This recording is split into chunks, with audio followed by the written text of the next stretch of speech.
Hey folks. So, first video was just, what the heck is this phenomena that we're seeing? Now let's see how we're going to analyze it. Remember what is the objective of the whole lab? There's going to be a piece of tape over this on the laser, and I'm going to say, what is the wavelength of it? So our objective is figuring out lambda. We are going to be measuring effectively m and sine theta, and d is something that we're going to get from reading off our diffraction grating. But like I mentioned, it's not exactly what we want. We want in this equation, this d sine theta m lambda, just kind of wrote it out here so we don't have to keep going back to that. D is the distance between the slits. This diffraction grating says 300 lines per millimeter. That's not helpful. So what we need to do is invert this, um, diffraction grating that we've got. I don't know why I wrote it like that. Millimeters. Yeah, this is lines per millimeter. But what we actually want is millimeters per line. How many? So we're really just inverting that. So now we know what D is. That's in millimeters though. So we want to convert that to meters. Next thing, if we check about, what phenomena, what are we actually measuring? We are measuring these. So one thing I did take note of, even though, technically it's not in that equation anywhere, is this distance. Now, why do I need that distance? How am I going to figure out what sine theta is?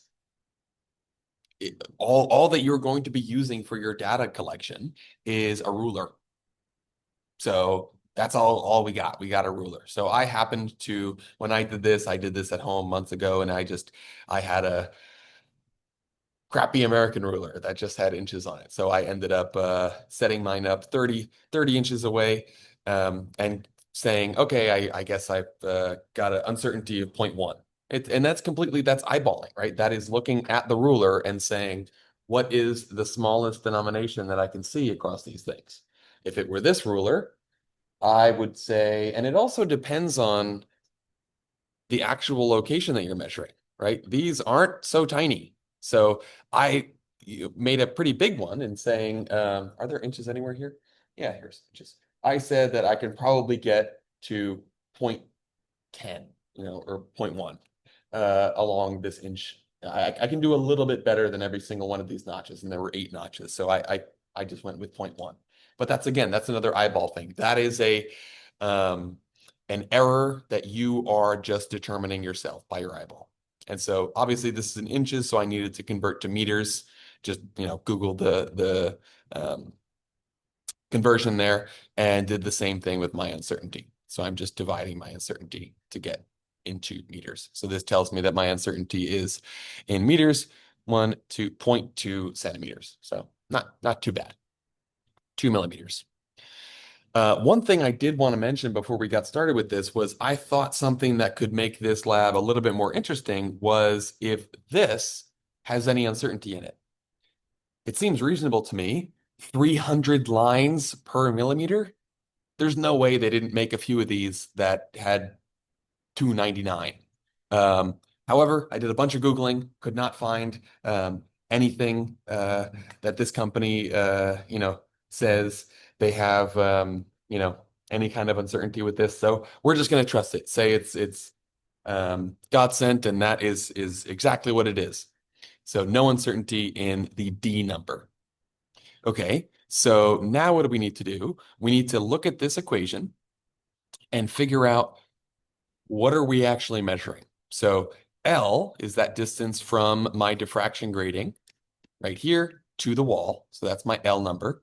And then all the distances from this central maximum. So I'll just be using this picture now. So here's our central maximum. That is the one, right? If you have your laser here, your diffraction grating here, it's the one that's right in front of it on the wall. So you can even use a laser to kind of set that up for yourself to figure out which one is the central maximum. And so I'm just going to label this distance as X. That's going to be my from the central maxima to each of the other bright spots. And so what we need to do here is measure that X at every location. And that's where a little bit of laser safety comes into play because you'll be shining the pattern on the wall. And you really don't need, there's no reason to get your eye close to the laser at all. You put the ruler along the pattern and you can just read it from above. There's no reason to get your eye anywhere close to the laser for this lab. So what we're going to be doing here is how do I figure out what this variable is, the sine theta? So we are trying to figure out lambda. M, that's basically what we're just counting. If 0 is the central one, we're just saying 1, 2, 3, and so on and so forth. D, we have access to, we just figured that out. And this one is what we're actually measuring because that's something that we don't know. So technically, M is like our independent variable here. That's the thing that's just gonna, it's like time, right? It just ticks away. 0, 1, 2, 3. And the dependent variable, which depends on the wavelength of our laser and the distance between our slits, is going to be different based on each of these things. So this is going to be our independent variable, or our dependent variable rather. But how do we actually measure it? That's where we're going to use a little bit of trig. And that's why I actually measured the distance to the wall. Because if I want to know what sine theta is, well, if I measure the opposite side of this triangle, right? That's a right angle right there. That's the angle. So this is the opposite side. If I know the adjacent side, L and X, I can figure out the hypotenuse with just Pythagorean theorem, square root of X squared plus L squared. And then I can do X divided by that number. And that's my sine theta. So that's how we're getting the sine theta number. But this equation isn't super helpful unless we do something called linearizing it. So what do I mean by that? Let me zoom in here for you. Don't get scared by that. We'll talk about that in a second. So what do I mean by, and I mentioned here that M is our independent variable. That's the thing that we don't change. 0, 1, 2, 3. That is not up for discussion. Sine theta is up for discussion. That's what we're measuring dependent on what we said the independent as. So what I say when I say linearizing an equation basically means I want to turn that equation into something that looks like the equation of a line. Y equals mx plus b. So how do I do that? What is in that equation, y equals mx plus b, y, dependent variable, m is the relationship between them, the slope, x is my independent variable. So based on what we've just discussed, sine theta is like y, that's our independent variable. M is like x, that's our independent variable. And everything else, if we were to rearrange that, it would look like this. We would bring the d to the right-hand side of the equation, and then just making it look as similar to that as possible. Y, independent, sine theta, independent. M is everything in these parentheses. It just so happens that we have an M in our, maybe I should have made it an N, like the textbook, to alleviate this confusion. But X is our M here. That's our independent variable. And there should not be any intercept, right? This plus B is just in case there's anything additional. But for us, this is all we got. Dependent variable, independent variable, slope. And so if we plot these two quantities, sine theta versus m, the slope, as long as we multiply by d at the very end, will give us what the lambda is of this laser. So that's our ultimate, the way that we're going to be doing this for the lab. Okay, so let's take a look at what this data is before we get over there. I'm kind of making this a little bit messy. So there's no reason to measure the central maxima. That's just where I'm measuring from, right? So you notice there's no m equals 0. I'm saying, okay, laser is shining there. Yep, that's the 0 mark. And then everything after that, I'm going to say m equals 1, m equals 2, m equals 3, m equals 4. And these distances, these x distances, are how far away from my central maxima it is. And notice this uncertainty, I didn't, this isn't anything new. It is exactly the same uncertainty that I used up here because I was using the same ruler. So it's the same day. My eyes are functioning the same as when I measured the distance to the wall. So it's the same uncertainty. So that's the same. Sine theta, how am I doing this? I'm using this extra variable here, hypotenuse. That's definitely not spelled correctly. I'm taking x squared, L squared, and I'm taking the square root of them. And I'm using this that's another little Excel trick you may not remember. Again, I'm just trying to refresh everybody. We just had summer, just kind of making everything as easy as possible. So the L distance is not going to change throughout all these. So if I were to write this in that cell and then drag it down, I would get everything. And then for the sine theta, I'm just dividing those numbers, right? So here's my opposite side. And now I've calculated what the hypotenuse is, and that would be this side. So sine is opposite over hypotenuse. And so I just divide those by each other. So now I have my dependent variables here and my independent variables here. Now, we have some weird uncertainty stuff to do. So this is where error propagation will begin. We do not have any uncertainty in this m number, but we do have uncertainty in this x variable. And we have uncertainty in the L. So if we used x and L to find the hypotenuse, and then we use that hypotenuse to find the sine function, there's certainly some uncertainty from the original data that we used in order to get this number. And so what I'm not going to do is click on this cell in the Excel, because that's your main objective for this lab. I want you to figure out how to or remember. I'm sure you may have done it. And I've never taught the physics major intro course here. I've just done the engineering and the pre-med ones. So I don't know how much error propagation you guys have done. So that's why I just want to make this video, especially because that's where I thought, like, just handing you these and saying, write me tell me what the wavelength is, because then the next week is going to feel intense. I'd rather this week feel mildly intense, especially with the Labor Day break next week, so that in the future things are much easier. So how do we propagate the uncertainty for that? It's a weird thing. I mean, we've got a opposite over hypotenuse. We know what the uncertainty is in this one, but this is a compound quantity. The hypotenuse was made of two other quantities, the opposite and the adjacent side, and they were inside a square root. So we've got some weird stuff going on. It's not just, like with this, we made a conversion, right? The conversion was just dividing by a constant number. That 39.37 does not have an uncertainty. So when I was converting my uncertainty in inches to meters, I didn't need to do anything. I just divided by the same thing. Not the case here, because we're doing math with data to get new data. So we have to propagate uncertainty. So that's where these textbooks, which will always be in 360, they're not in 360 right now, but these textbooks are the gold standard for error analysis. You do not need to read all of them. You do not need to read much more than what I'm going to be supplying you in this document right here, because most of it is just error propagation, and it's kind of like tables that you'll be considering. So one thing I want to do here is to say, okay, technically, you can just get the answer, your wavelength, because now we have our dependent variable, that's the sine theta. We have m, that's our independent variable. If we plot those two things on a line and we multiply whatever the slope is by d, our slip distance, we would end up with the answer. We have a way to get the answer now.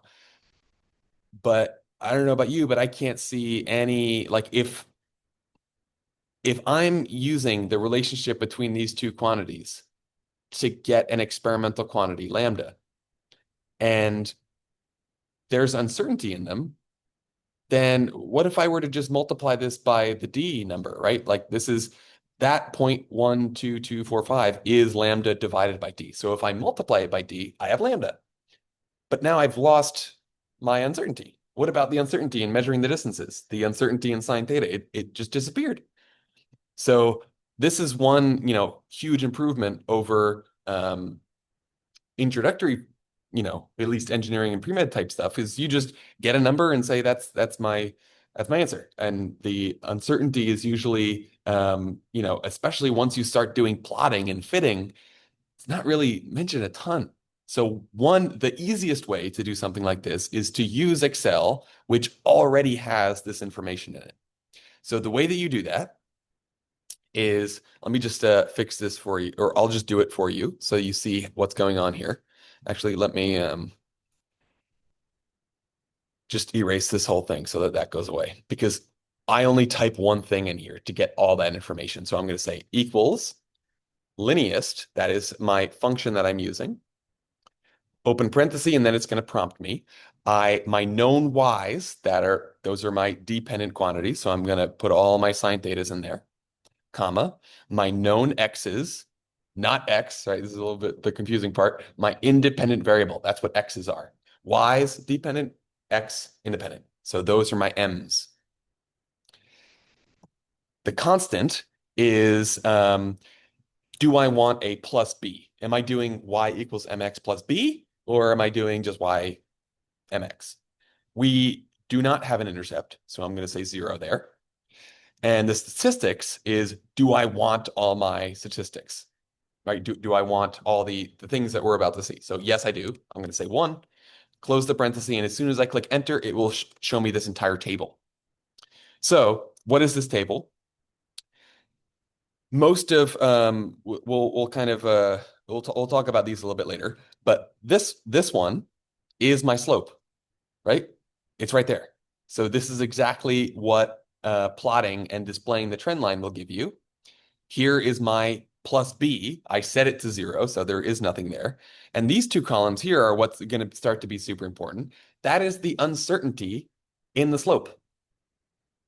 So that slope that was reported with the trend line, which even with I've never really figured out how, when you plot something in Excel, it's not so easy to just display this. I don't understand why they don't integrate Lineast with this plotting, because it is the exact same under the hood. Excel is doing the exact same thing when they do this.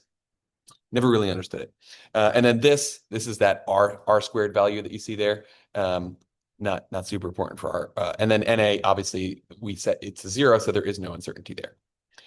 So, and then this, this error uncertainty, this uncertainty propagation for the sine theta uncertainty. Sorry, I kind of crammed it in here. Technically, you could use either of these two tables. So these tables are just pulled from, I believe this one, Hughes and Hayes.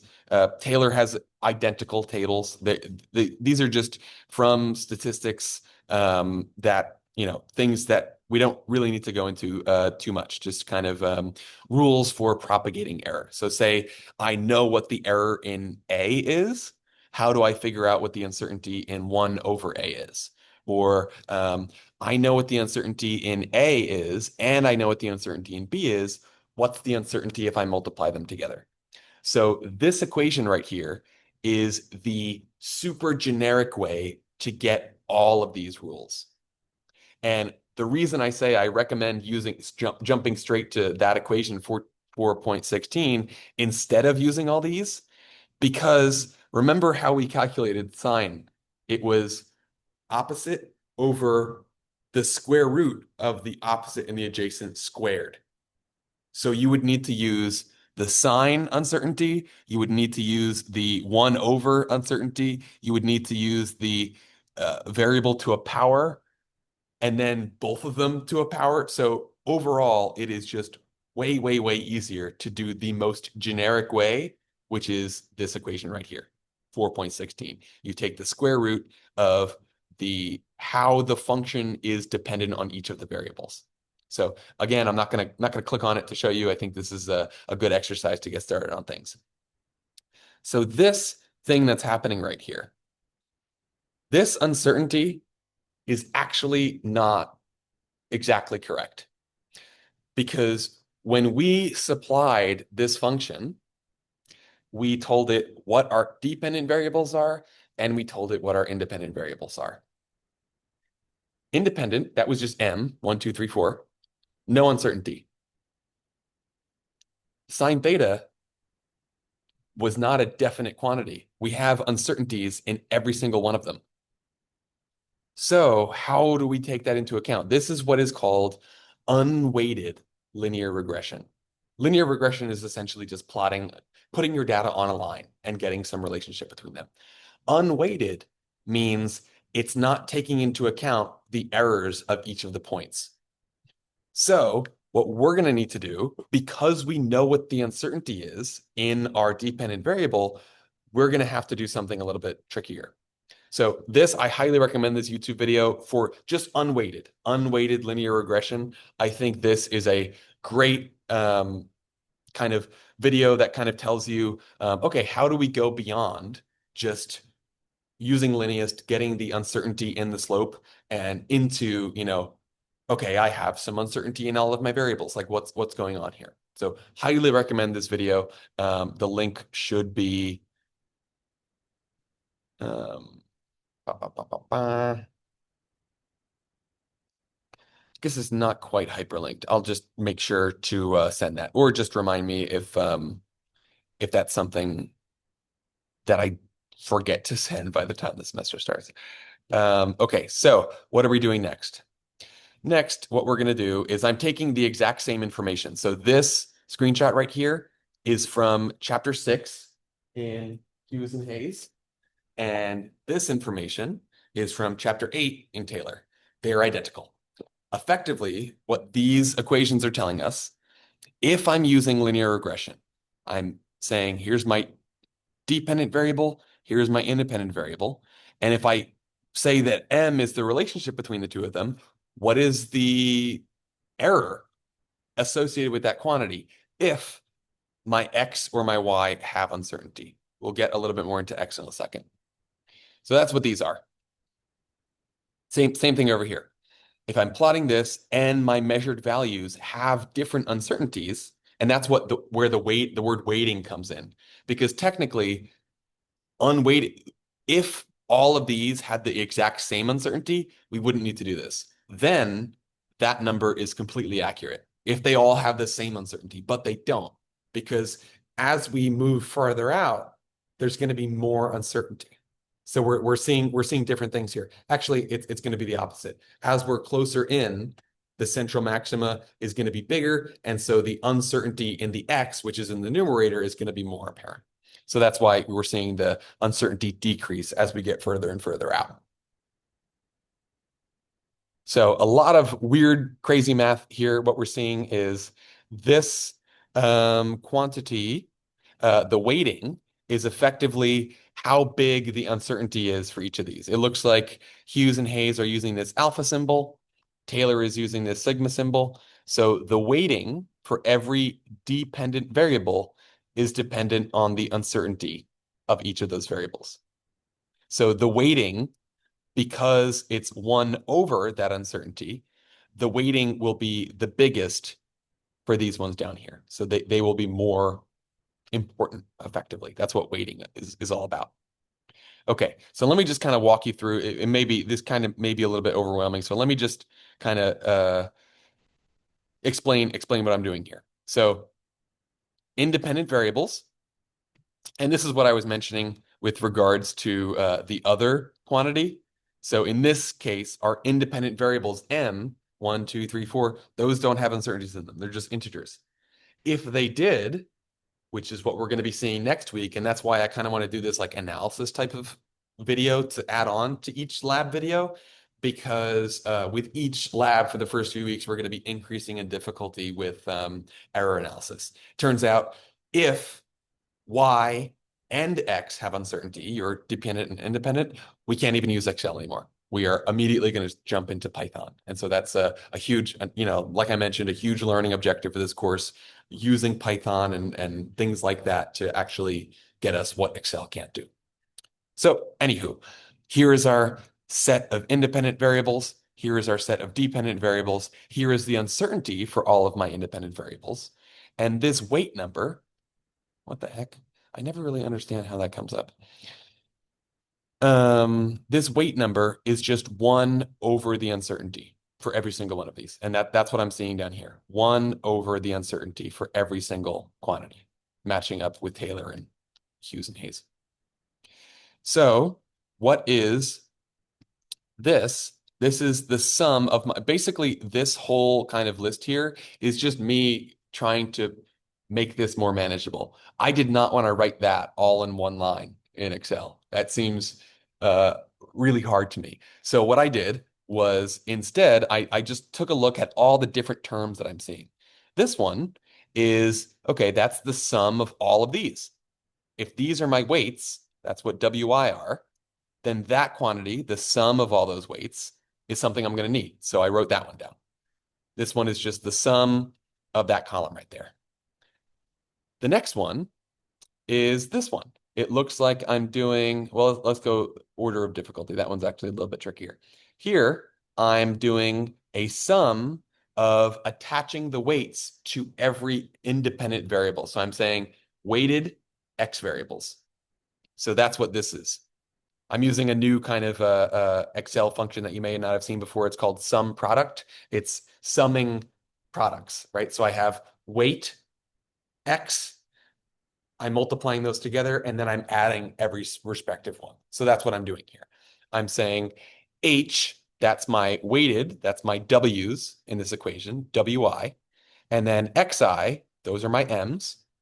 And then I'm putting that in the sum product formula so that it's just going to give me that exact quantity, multiplying them together and then adding them all up. Same thing for the Y's. I'm going to do, because I'm definitely going to need that, right? I see it right here. I've got weights, Y variables, add them all up. And then I'm seeing a few weird ones down here. Pardon me. That looks normal. That is, we already have that. That's the weighted X term. It's just squared, so I don't need to do that specifically. But this looks a little bit different. I'm weighting the X squareds. Again, don't worry too much about where all this comes from. It is incredibly complex. So much so that I would probably just need to send you a YouTube video. The statistics behind a lot of this stuff is quite tricky to figure out where the heck it all came from. So I'm doing this one too. I'm doing my X squareds. And then my last weird term, and this is, not anything different. It's still the sum product. I'm doing all of my weights, and then I'm doing my X variables squared. So this function is quite nice. It does exactly what you want it to, regardless of what you put into it. It's multiplying them together and then adding them all up. Lastly, I've got my X's and Y's, which is a little bit of a weird one here. So that's this term right here. I've got the weights multiplied by the X variables and the Y variables. And again, the sum product comes to save today because you can actually do three terms too. So I'm doing all my weights multiplied by all my X's multiplied by all my Y's. So now instead of typing that giant thing into my equation, I'm going to actually just do it step by step. So the first one I'm going to do is what Taylor puts in as, right, you see, like I was kind of inspired by this last block right here by this delta, instead of, you notice that in every single one of these expressions, the exact same term is there. So that's what Taylor did this a little bit more specifically. You can see this delta is exactly the same as what they have over there. The weighted X is weighted. This one's a little bit even harder to read without the Einstein summation notation. Anywho, so what I'm doing here is I am writing in this denominator expression, this is my the sum of my weights multiplied by the weighted X squareds, so that's my 52 cell, minus the weighted X sum squared. So that it looks very simple in Excel now, right? Like instead of writing all of that out, because I've already done it in every single one of these things. So now things are going to start looking different. Now, if I do my slope, which is again kind of weird now. So I'm saying my slope is now determined by how uncertain. And you can think about this as, imagine if this had error bars. If this had error bars, then that line may not be the best predictive line. If the error bars for this went from that line to there, then technically, as long as the line goes through those two boxes, it's accurate. So what we're doing here in this whole procedure is saying, okay, the slope needs to depend on the uncertainty lines. And they're different, right? We've got a 0.003, 0.002. They're different. The error bars on this graph are going to be different depending on what data point we're using. And so that's going to inform what line we use. So naturally, if we're saying, okay, we're including the uncertainty, remember what the slope was before? 0.122? Not anymore. If we include the uncertainty, our slope becomes 0.120. So our slope is different now. And I'm doing the exact formula here. So that 49 is the sum of my weights right there. The 53 is my weighted XYs minus my 50 is my Ys. So it looks like I put that one first. And then 51, oh no, 50 is my X's, that term. 51 is my Y's, that term. And then I'm dividing by my new denominator expression, kind of mimicking Taylor's delta here. So that's my slope.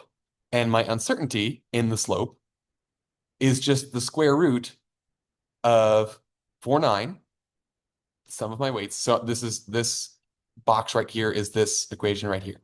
It is the square root of the sum of my weights, which I put in C49, and then my denominator expression. And that's why, I think Taylor's was a little bit better because the denominator is the exact same thing in every single one of these. So there's my uncertainty.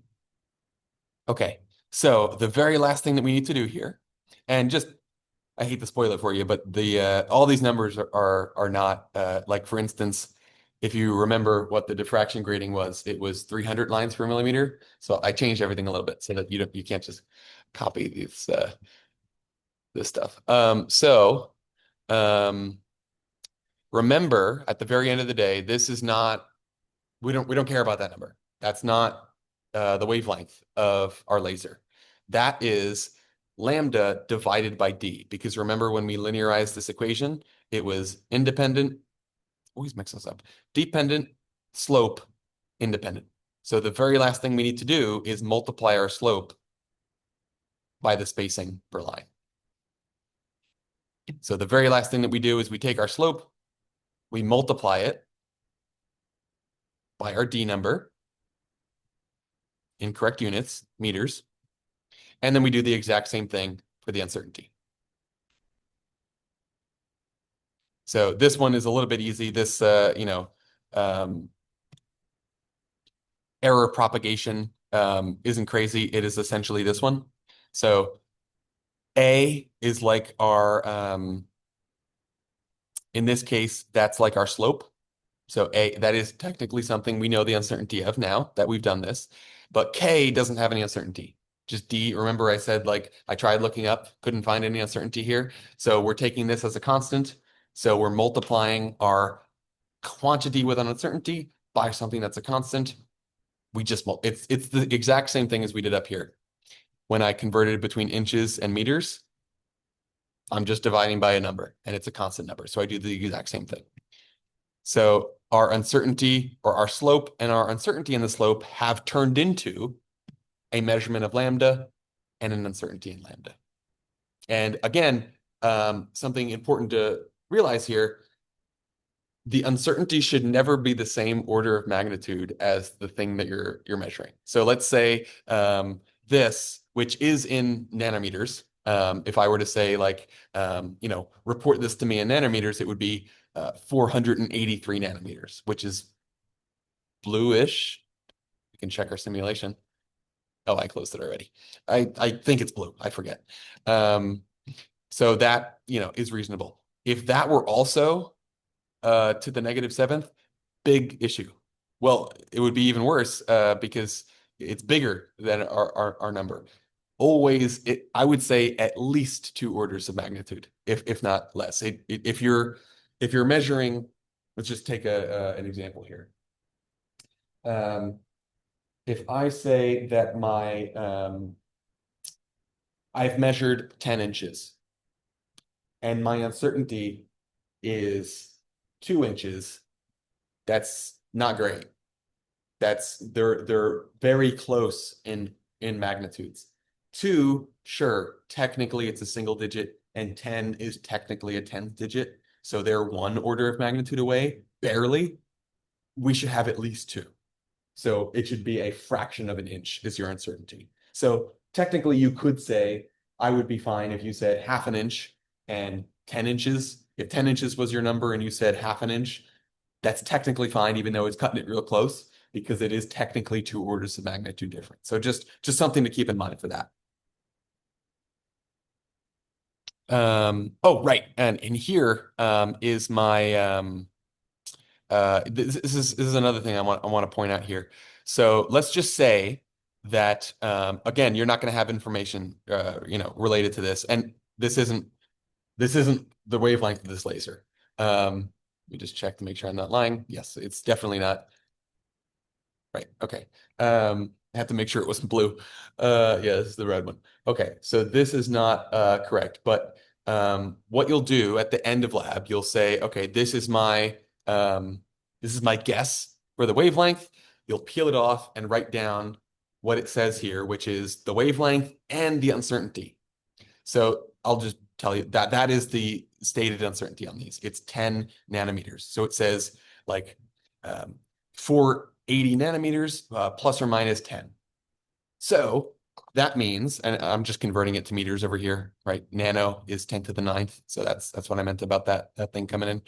So that means that my range here is 479 and 481.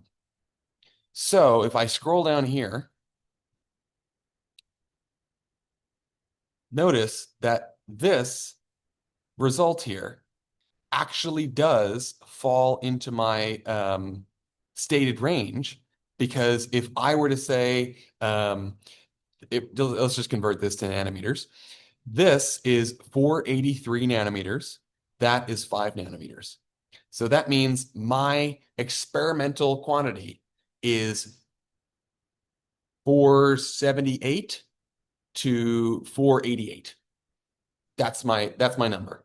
And I'm just, I'm rounding some things. Obviously it is 5.2, but that means that I've actually, overlapped my range. So my range was, is it really 10 nanometers? That's kind of huge. Anyway, so that means I've overlapped my area, right? So I'm able to say that I've effectively, because my range was anywhere from 478 to 488, 480 is in there. So I'm good. With my error bars, I've succeeded. Now, it turns out, only true if we go about this entire method. Because if we had just used this, using the kind of just assuming they all had the same uncertainty when they don't, all the uncertainties were different. I meant to not click on that so that you wouldn't see the how to use this. But if we hadn't done that, let's say we used the slope from this instead of the slope that we got from using all the weighted things. In this case, because we're not taking into consideration the uncertainty in the dependent variable, the uncertainty is smaller, right? Notice how much smaller this is than that. So now, if we read this off in terms of nanometers, this is 489, which is already way more than 483, plus or minus 2 nanometers, not plus or minus 5. So that means our range is 487 to 491. 480 is not in that anymore. So, this one, I kind of mentioned this, I guess, down here as well, because we're saying that the uncertainty of the laser, 10 nanometers is quite big. So technically, this would also kind of be fine because the laser uncertainty is massive. But because, I think that's just to be safe. Like there's no way the uncertainty is that big, but we'll say it is as well. But you see the point? Like this would have a range of 87 to 91, in which case, if we say the laser is perfectly, there is no uncertainty in it, then our experiment would have failed because we wouldn't have guessed the correct wavelength. This one, our experiment would have succeeded because our guessed or our estimated wavelength with uncertainty would have included the actual answer, whereas here it would not have. This range would not have included 490. So that I believe is all we need to do for this beginning. I'm sure at later points in the lab we'll actually be doing some more simple things like this, where we have an uncertainty in A. What is the uncertainty in the natural log of it, or multiplying things together. But really, the only error propagation we have to do in this one is quite hard. So I recommend just using this, and just to give you a sense of where all these things come from, they all come from that equation. This is what's called adding in quadrature. And that's how, just as a brief interlude into that statistics, that's how all these things are derived. You're adding things in quadrature. So if you want to check that out as well. All right. I think that's enough. Have fun, y'all. Hey, folks. Change of scenery and change of document that we'll be using. Because as I started to record our next video, which was an introduction to the Python stuff that we'll be doing in the next week's lab, I noticed an issue. And it makes the work that we just did in that video a little bit boring, little bit like, oh, we did all that work for nothing. So if you caught it, good for you. However, just a little sneak preview about what the next video in the kind of series will be. Next week, as you start to do the analysis for next week's lab, we're going to be using this. This is Jupyter Notebooks and Python. Don't worry about it. We'll get into something else. But one thing you'll notice here, and this is just a little Easter egg for you guys to look back to next few weeks. Something that I was printing out when I was trying to more or less verify this. Oops, didn't mean to do that. More or less verify, because this code right here does everything that video just did.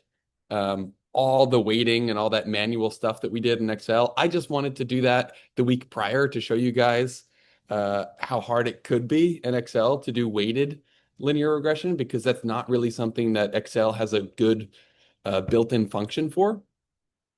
I was neglecting the intercept. So, the things that I was printing out, I was saying, okay, slope and intercept, those were the parameters I was printing out. Anyway, we'll get back to that. But let's hop over here. Does anyone notice anything odd about these either of these things here? For linear regression, where we're fitting with this function. For linear regression, if we expect y to fit on a straight line, we don't. Right? Remember, what is I typed it up in LaTeX here instead of and that'll be another video we have instead of the written as a sentence here. I made this document a little bit better. I'll print out this page. Again, I want people to be doing this themselves the first week, so I'll just print this out as a PDF for y'all to reference. This was that summing and quadrature formula. I just added the figure in the textbook was actually quite nice. But does anyone see the issue? They're including a C. There's a whole equation for C. And sure enough, if I plug in the numbers, it's, all the sum of the weights, there is a non-zero intercept. That's why the slope is so different. Remember when we were doing Lineast, we ended up with like 0.1222. And then we found a very, very different slope, which led to a better result. Bad science. Just because it got me a better result doesn't mean that it's accurate.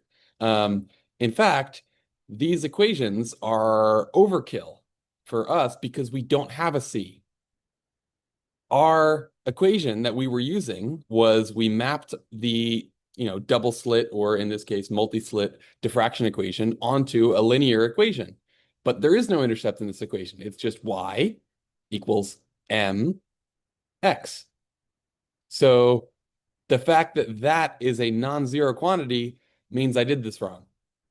And so it turns out, and I will spare you some of these details, but this actually isn't really mentioned in this Hughes-Hayes book at all. But in this one, again, these are identical equations. They just use a little bit different things. Remember the denominator expression I was referring to, this little triangle symbol? In Taylor, where it says C problem 8.9, C problem 8.19, that helps a little bit. And it turns out this equation right here is more similar to what we want. It turns out you need to edit this just a tad. I believe I put these in here. Yes, I typed it up in LaTeX. So these problems, if you would like, you can go through them, and I put the solutions. These are in the back of the textbook to the odd numbered problems. So I use those solutions to do this for you. It turns out the equations that we need, or again, like check out how similar this is to this equation in the book. So this is unweighted, blah, blah, blah, blah, through the origin. It mentions nothing. Assume you have measurements. The uncertainties in X are negligible, which happens to be what we have. And those in the Y are all equal. That is not what we have. Remember, we have different uncertainties for every single thing. So this is not the equation we want. It turns out to be pretty darn easy to derive the results with weights. It ends up just you tack on a weight to each the numerator and the denominator. This one is not so easy to derive, so I just did it for you. The uncertainty in this expression. So this is where you have weighted error in your y and no uncertainty in your x. And you're just fitting to y equals bx, just the equation for a line with no intercept going through the origin. So we're not using these crazy expressions anymore. We're just using these ones. I just copied and pasted all of them over here. God, it happened again. Let me just make this column a little bigger for you. Some of the weights, copied and pasted everything that we had from above and put that down here. I tried to make this document a little bit more going up and down instead of like kind of a snake pattern that it was originally in. Anyway, so these are the accurate numbers. And you'll see that this is verified with the Python code where there's a function for this. You don't have to do this manually if you're using Python. So that's what next week expectation will be. Anywho, it turns out that using this weighting is not as dramatic a result as the incorrect one when if you remember the earlier in the video, this was not there because I was just ignoring it. I only wanted the slope. I just didn't think that if I'm allowing for an intercept, there will be one. And that is wrong. We wanted to fit something with no intercept. So if you check out the lineast data, 1, 2, 2, 4, and the uncertainty 3 zeros, 4, 8, the actual answer ends up being remarkably similar to that. So not a huge difference here. I'll just show you how much this changed. It's a little bit better, but not a ton. Using lineast, remember the only thing that we need to do here, once we have the slope, we needed to multiply that by the d, the slit distance. So once we do that, we multiply that slope right there by that number. I think I'm actually referring to the one way up there. Yeah, silly. We get a slightly less appealing result. So again, we're going to need to use that 10 nanometer uncertainty stated on the laser itself, because technically our result would not fit if the laser was perfectly, calibrated and had no uncertainty, because this would say 407 nanometers plus or minus 1.65 nanometers, which is not ultimately that much different from our lineast result. So not as the video doesn't pack as much punch as it could have. But now at least we know how to do that with Excel. So not as crazy as it was, but it'll be even easier Once we get through, the how to do all this coding stuff, what do we download? What do we, all that stuff. And so that'll be in next week's video. But yeah, addendum needed for this video. Realized I was wrong. Yeah, in fact, I usually do these videos kind of in one take. And there was about 10 minutes of silence in next week's video because I was like, wait, that's not right. And I just, yeah. Anywho, see y'all next week.